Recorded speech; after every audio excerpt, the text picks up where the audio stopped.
have never worked at WAPA before, so this is my first experience to see the school and work here, and I'm really impressed. I think there's nothing like it in the rest of Australia.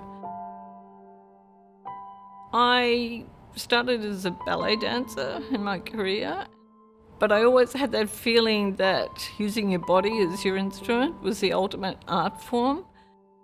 It was when I discovered Pina Bausch that I think opened up a whole new world for me, and working with dance theatre where we could sing and we could act as well as dance really showed me that it was possible to break down a lot of those barriers. So I started very much with improvisation, and I wanted to create a vocabulary, like a movement vocabulary, that was really individual. So each actor has their own set of movements, and they were all based from soccer movements.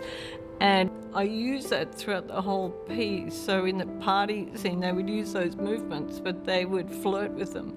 Or in the riot scenes, they would use the movements, but they would become really aggressive and warlike. When I have just been a choreographer, I've felt that directors didn't really appreciate how important movement could be to the drama.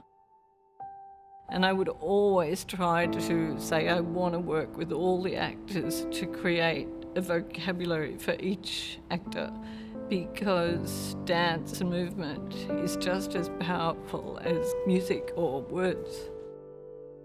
What we've got to look at is creating Australian work and Australian musicals. So I hope that will be the next step, that, you know, I could come back and actually develop a work that is made in Australia, where people don't have to speak with American accents or Irish accents. They can be Australian. I've had an extraordinary time. I know some of the students said, you know, it's really changed the way they work and approach things, and the more we can bring together these different generations, the more we all learn from it. I think the Jackman Finesse Foundation is extraordinary, because I wouldn't be here if they hadn't funded me to be here. And as an artist myself, it's also inspired me, working with the young students like that, and we are also proud of them.